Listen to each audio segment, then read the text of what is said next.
可能会让你对手中持有的财富，甚至对整个全球金融体系的认知产生翻天覆地的变化。如果你最近关注黄金市场，或者你手里存了一些实物金、纸黄金，那你一定要坐稳了，因为我们正处在一个巨大的风暴中心。就在元旦过后，全球贵金属市场发生了一件极其罕见，甚至可以说带有末日预演色彩的强硬拒收事件。简单来说，就是一批拥有伦敦金银市场协会 LBMA 认证，按理说应该是全球硬通货顶端的金条，在尝试进入上海黄金交易所 SGE 的时候被拒之门外了。大家要知道 LBMA 认证在全球范围内就是黄金的身份证和通行证，如果连它都被拒绝，那说明这里面的水已经深到不可思议的地步。拒收的原因非常硬核，甚至有点像科幻电影。ZG 在进行物理性质检测时，发现这些金条内部存在严重的物理死区。在高频超声波探伤和电导率测试下，这些看起来金灿灿的砖头内部竟然完全不是那么回事。这就是金融圈现在谈之色变的钨金条事件。为什么要用钨？这就要从物理学说起了。黄金的原子序数和密度与钨非常接近。如果一个造假者能在金条中心灌入钨核，外部再包上一层足够厚的真金，普通的称重测试和浅层的化学测试是根本查不出来的。这种高级造假工艺需要极其专业的钻孔、注钨和夹心饼干技术，这绝对不是普通小作坊能干出来的。它需要顶级的设备支持，甚至需要内部权威机构的深度配合。这件事背后的本质不是几根假金条的问题，而是全球金融信用体系正面临一场鼎鼎之灾。如果全世界公认的最安全资产黄金都能在最权威的流通渠道里被调包、被掺假，那我们还能相信什么？这可能会引发一场金融核爆。现在亚洲和中东的实物金价格已经开始飙升，因为聪明人都意识到，纸面上的数字和没有经过深度检测的仓库凭证已经不安全了，恐慌性买盘已经启动。如果这波信用危机无法平息，金价可能会因为信用溢价直接冲向$6000，而这种涨幅背后折射出的是整个西方信用体系的崩塌。这背后到底是谁在捣鬼？为什么会在这个节骨眼上爆发？其实长久以来，西方的金库库存一直在下降，这与东方国家，特别是像我们这样追求实物储备的战略是直接挂钩的。当大家都要提货走人时，那些一直玩着黄金租赁和纸黄金乘数效应的机构就慌了，他们手里根本没有那么多实物金。为了维持库存充足的假象，某些核心机构很可能选择铤而走险，用这种钨金条来充数。面对这种系统性的软违约风险，我们普通人该怎么办？不要觉得这离你很远，财富保卫战就在当下。首先，在选择实物金时，我个人更建议优先选择法定货币金币或者小规格的金条。为什么？因为大规格的400盎司金条是造假的重灾区，而小规格金币的造假成本相对极高，且更容易通过物理手段甄别。你要认准品牌，并且要求原厂的塑封包装。在检测手段上，不要迷信肉眼，如果有条件，强磁铁测试、阿基米德排水法是基础，超声波测后和听声辨位也是非常有效的辅助手段。更深一层来看，你的资产配置需要避开那些政治动荡的风险区，我们要寻找的是那些拥有高品位矿藏、现金流健康的矿企龙头，或者是物理规律保护下的真实价值。在这个充满谎言的金融时代，我们要相信的是物理规律，而不是某张盖了章的废纸。说了这么多，其实就是想告诉大家，看清财富背后的真相，才能真正保护好你和你的家人。作为一个清醒的投资者，我们需要时刻关注市场动态，而不是盲目跟风。如果你觉得今天分享的这些内幕和分析对你有启发，别忘了点个赞，把视频分享给身边同样在关注理财的朋友。还没订阅的朋友，记得点击订阅并打开小铃铛，这样你才不会错过接下来关于信用崩塌后普通人如何实现资产跃迁的深度内容。你们的支持就是我持续挖掘真相的最大动力。接下来我们要深入拆解一下这个所谓的黄金乘数效应。大家可能听过银行的存款准备金制度，其实在黄金市场这种玩法更疯狂。在伦敦和纽约的金融中心，同一盎司黄金可能在纸面上被卖出了几十次甚至上百次。这就好比一个板凳同时卖给了100个人坐，只要这100个人不同时出现在现场，这个游戏就能玩下去。但是，当上海金交所提出必须进行物理检测，当东方的主权基金要求把金条运回国内金库时，这个抢凳子的游戏就玩不下去了。那些机构发现，原本以为锁在保险柜里的黄金，竟然变成了包着金皮的钨砖。这种震撼不亚于你在银行取款时发现柜员递给你的是冥币。这种钨金现象其实反映了西方金融体系的一个顽疾、过度杠杆化和信用的空转。当实物无法支撑庞大的信用衍生品时，造假就成了维持繁荣的唯一遮羞布。大家回想一下2008年的次贷危机，那是房地产抵押贷款的信用崩塌。而现在的钨金事件极有可能是黄金这个最后避风港的信用崩塌。如果连黄金都不可信了，那法定货币的价值根基又在哪里呢？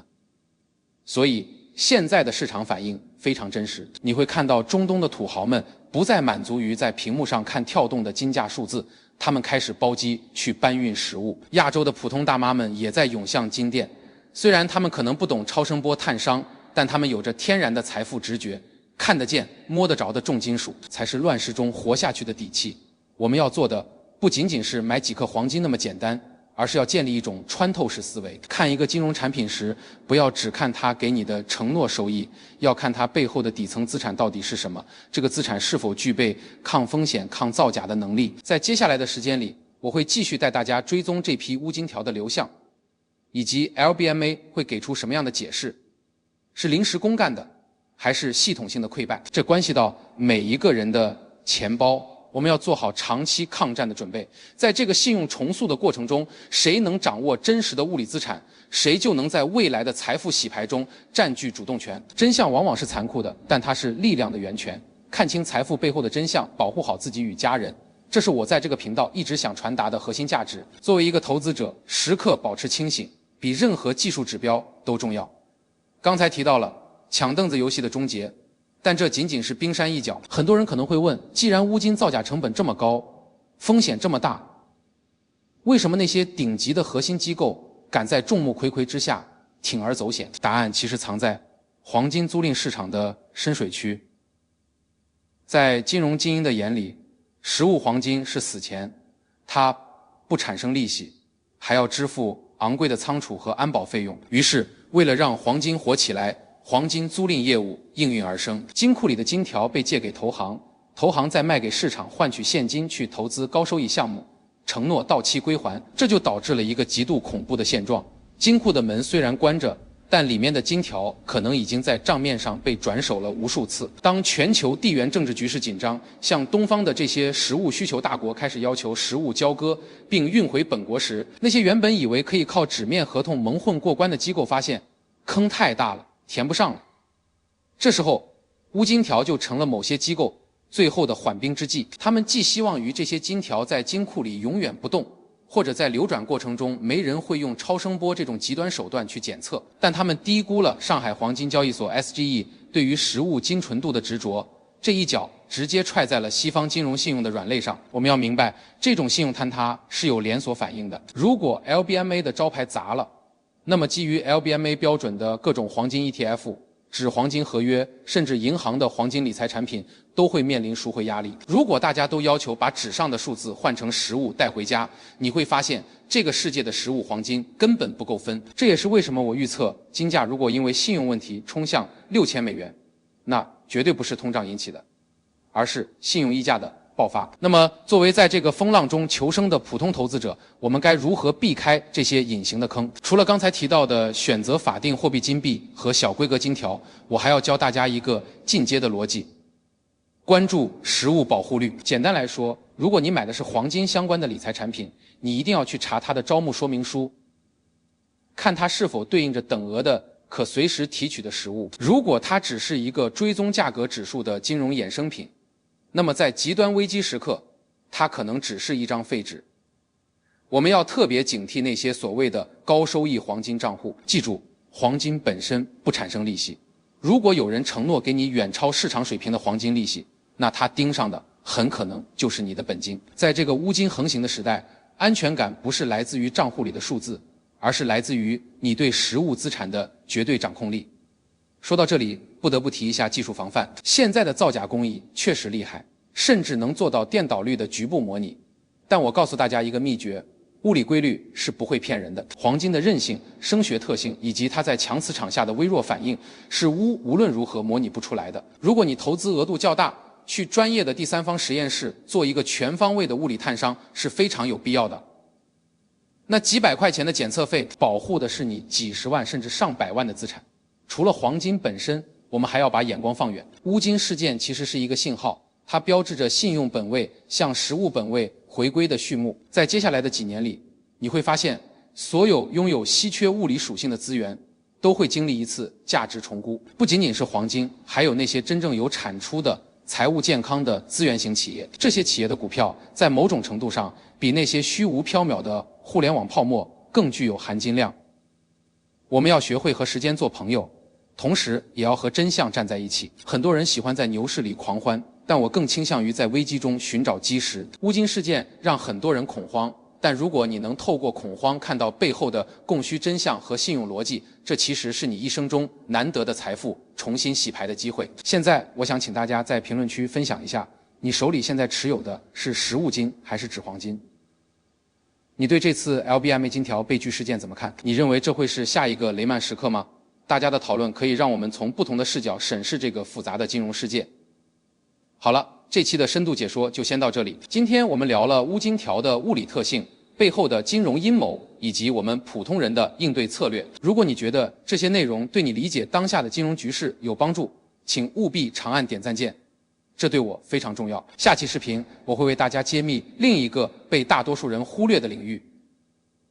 如果全球信用体系真的发生大规模重启，除了黄金，还有哪3种资产能成为普通人的诺亚方舟？这可能涉及到一些非主流但极具潜力的投资方向，建议大家一定要点开那个订阅的小铃铛，准时收看。真相就在那里，力量就在你手中。我是你们的创作者伙伴，我们下期再见。